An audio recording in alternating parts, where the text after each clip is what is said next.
Hey everyone, Panda here. Welcome to Game 2 in my series dedicated to those games you can really sink your teeth into. And boy, is the single player of Warband filled to the brim with more meat in it than ordering double meat in your steak sandwich. So what is it in a nutshell then? Basically it's a medieval lord 'em up, where you go around collecting troops, fighting battles, pledging allegiances and even forming a kingdom of your own at one stage. All in a massive sandbox world with gameplay being separated between a strategic map where you complete all your non-combat tasks and a tactical map where you get down and dirty fighting your opponents alongside your army of troops. Now this all sounds great, right? Well, there are some astronomically big caveats that kind of need addressing, as while the previous game I reviewed, Sunless Sea, was mostly a solid game, Warband is very lacking in a lot of obvious areas, and I mean a lot. And thus, we segue into our first topic.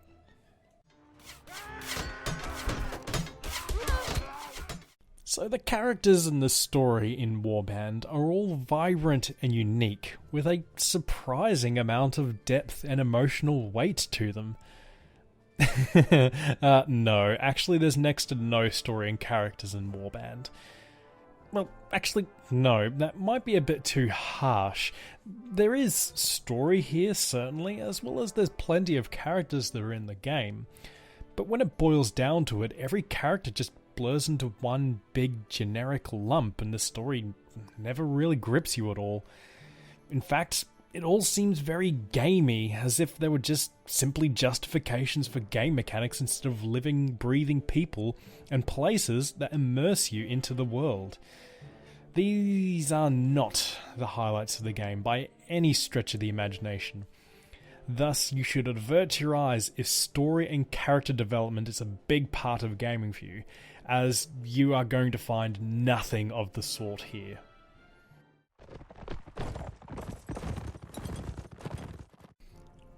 And now we get to the real meat of Warband, the actual gameplay itself. Oh yes, this is where you're going to be getting most of the enjoyment out of this game. Not in the story, not in the characters, not in the visuals.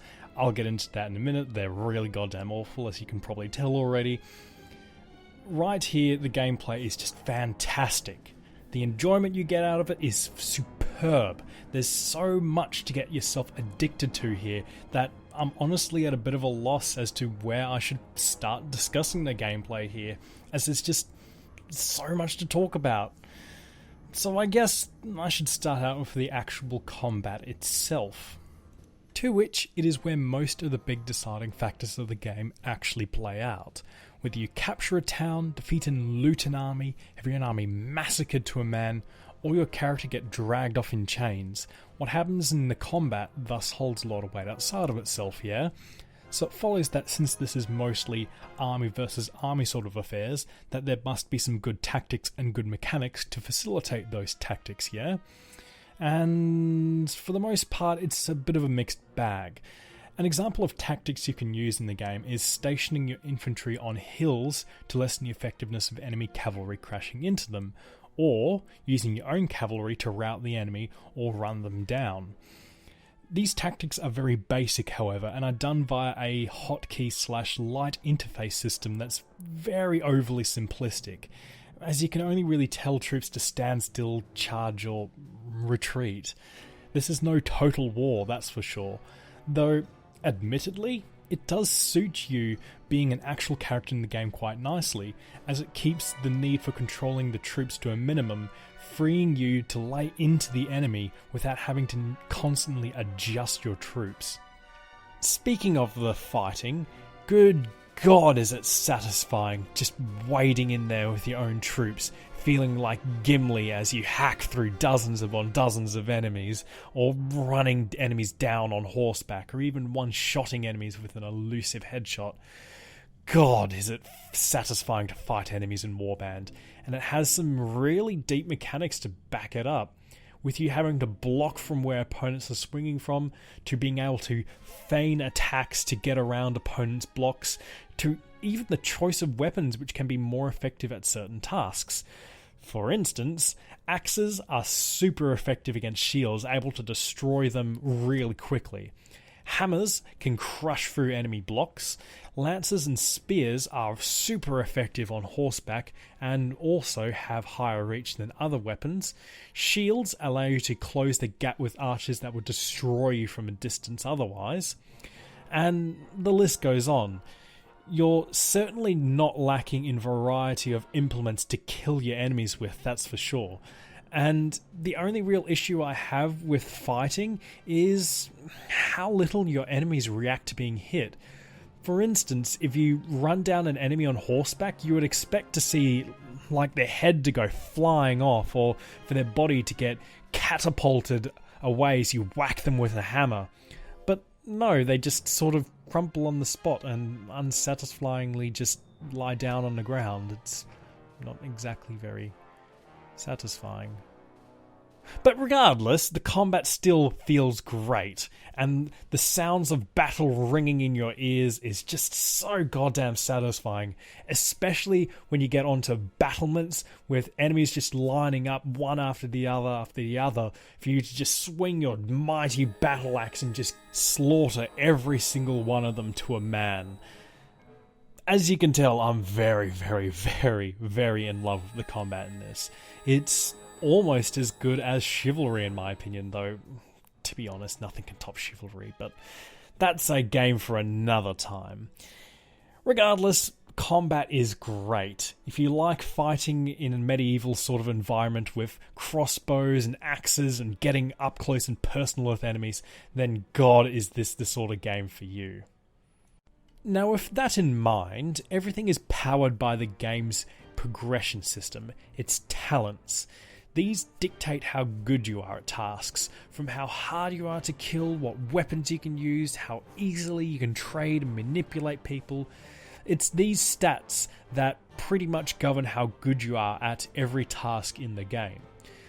Unfortunately, this isn't like your average RPG, meaning most of these talents are boring, dull, not very interesting in the slightest. For the most part, these are just straight stat increases, increasing things like damage, army size, and such. So, even though it does have RPG mechanics, it's all just boring and almost pointless to some extent. Even the equipment loadouts that are in the game that you and your companions have to manage are quite boring, and the only difference between every armor/weapon piece, with the exception of different weapon types, is how good it is at protection/damage dealing.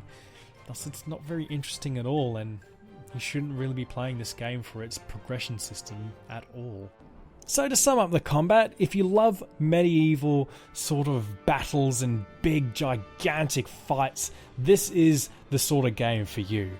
Even though the tactical options you have are kind of limited, it makes sense thematically because you are just a lord fighting alongside your troops. You don't have the accuracy of maneuvering troops in specific ways. You don't have that sort of ability. You're just a lord fighting with your troops in the front lines. So even that poor mechanic does get a bit of a free pass for me because, quite simply, the feeling of being a lord fighting with your troops is just unparalleled. It's epic. It's amazing.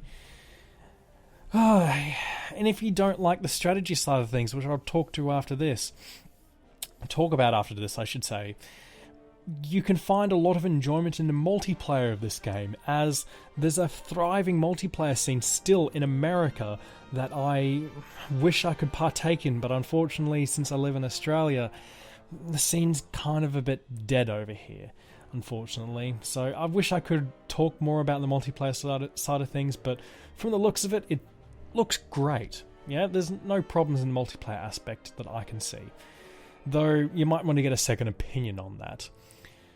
Now anyways, after I finally get all I have to say about the combat side of things out of the way, we can finally cover the more strategic side of things. First and foremost, outside of combat, you need to manage your army. You got to keep them well fed and paid for the work, meaning you got to make bank somehow. You can do this by raiding towns, participating in tournaments, getting hired by a lord, owning property that generates income, etc, etc. Thus, it can cut into your profits early game, keeping your army well stocked and maintained, thus keeping you under a constant pressure to keep generating income, lest your companions and troops start to defect. And I actually like this. It's a driving force of the game. It keeps you motivated towards progressing ever upward, just so the sting of the weekly budget doesn't hit you so much. So we need to talk about character interaction in this game. And unfortunately, we need to also talk about the glorious lack of voice actors and meaningful interaction as well. Meaning every faction and character you meet and talk to is just simply boring and dull.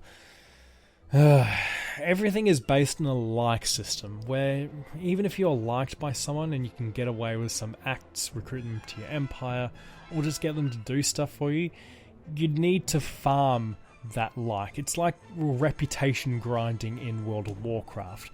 You have to grind quests or certain enemies in order to get people to do stuff for you.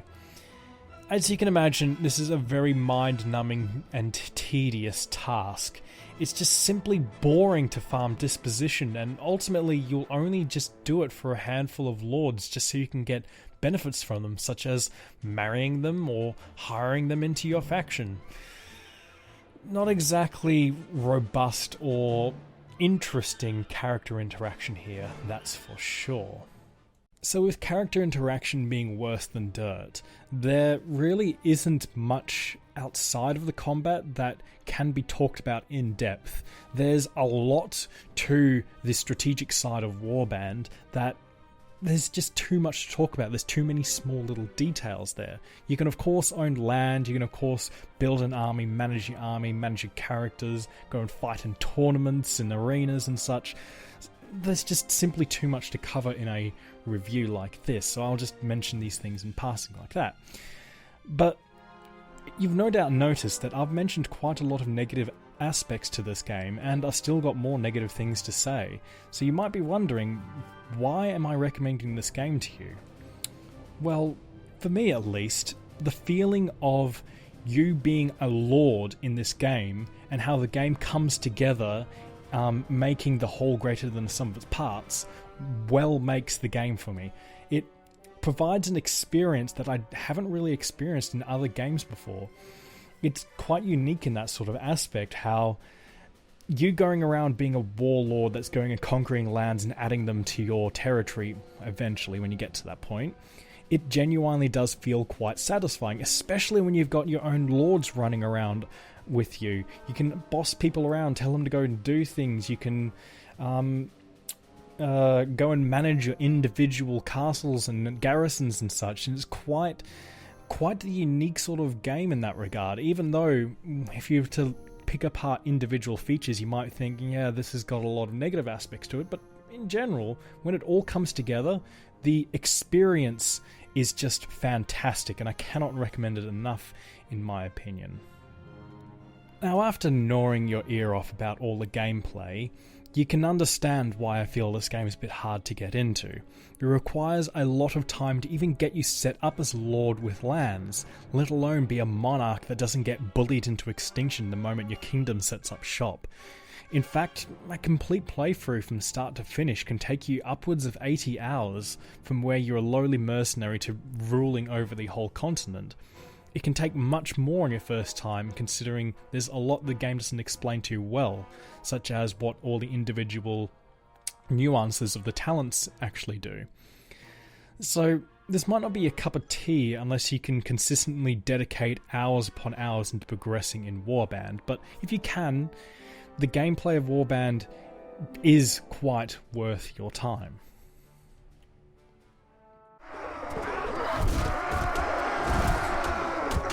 Now, with all the positive things I've said about the gameplay, as a whole, I gotta bring you crashing back down here, as you've undoubtedly noticed that the graphics are really dated, extremely so. This is a really damn old game, or damn old engine, regardless. Especially in combat, as for instance when you're charging down an enemy on horseback and you land a blow that by all rights should send them flying. They barely move an inch and just flop awkwardly down. This disconnection in the animation for me is what really gets at me the most here. I mean, yeah, if you were to look at the texture quality, it's not that fantastic and the models could use a bit of work and every character's face is just very generic. But in general though, that I can look over that. It's the animation itself that really gets at me. If we even talk about the sound design in the game, yeah, the sound design is good in general, but voice actors in the game are just missing. Yeah, there's people that yell and scream and carry on in combat, but for everything else, you'll be reading text for dialogue. Lots and lots and lots of text. Not even very interesting text, unlike what you would get in Sunless Sea. But apart from that, the sound design is generally good, I guess. It lacks variety in many areas when you hear the same scream in battle over and over and it kind of gets a bit glitchy at times. But it's still all fitting and good, and all the soundtrack is fitting and good. I just wish it had more variety and it had some voice acting in it.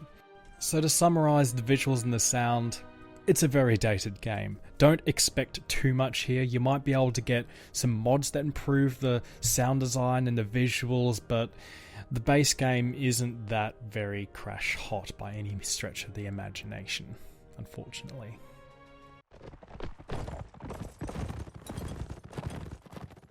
Yeah, the mods need their own section, as they're just that batshit insane. Warband is like Minecraft with its modding, as there's just a mod for everything and anything. You want a total conversion mod to fight in Westeros from Game of Thrones? You can sure as hell do that. Do you just want some simple rebalancing to make the game a bit more enjoyable? You can do that as well. The spectrum of mods from the simplistic to the total conversion that this game has is astounding. Though it should be noted that I'm not going to make it out to be too indicative of how good the game is by itself, as you might not like mods. So don't take this with too much grain of salt, or take this with a grain of salt I should say. But just note that the modding community is big, vibrant, and has the opportunity to make the game that much more enjoyable for you. Also, I mean, come on, who doesn't enjoy the idea of fighting King Joffrey and ridding his face of that smug smile again?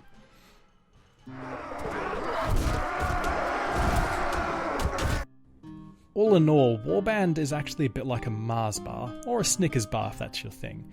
It looks like a lump of turd superficially, but once you bite into the gooey, delicious nougat center, you find out it isn't as bad as what it looks like.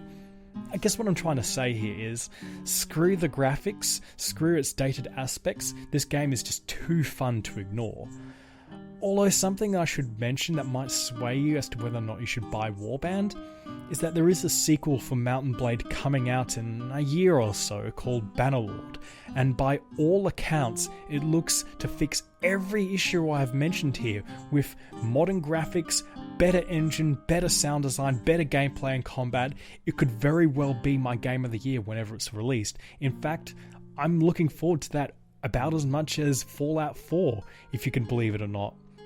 So you might want to hold back on buying Warband if money is tight for you for the more, quote, definitive edition, I feel. If, however, you're looking for medieval combat that's almost god tier levels of satisfaction and could do without the strategic layer and the boring overarchingness of Warband, then Chivalry might be your cup of blood-infused tea. Honestly, I've played that game since back when it was just a source mod, and it still holds up to surprisingly satisfying medieval combat to this day. If you can somehow find people to play it with, of course. If you like the idea of the more strategic forming a kingdom side of things, then honestly I recommend the Total War series. It gives you amazing big battles and strategic/tactical choices you don't have in Warband, while cutting out the need for you to take action in person. Though you could also play the legendary Civilization games to scratch that same strategy itch, it does lack the gigantic battles you get in Total War, so I guess the choice comes down to whatever your poison may be. Anyways, that wraps up my opinions of Warband. I'd like to thank you for watching thus far. I should have a video up in the next couple of days, which should be about easing yourself into Warband if you need a little bit of help in that regard.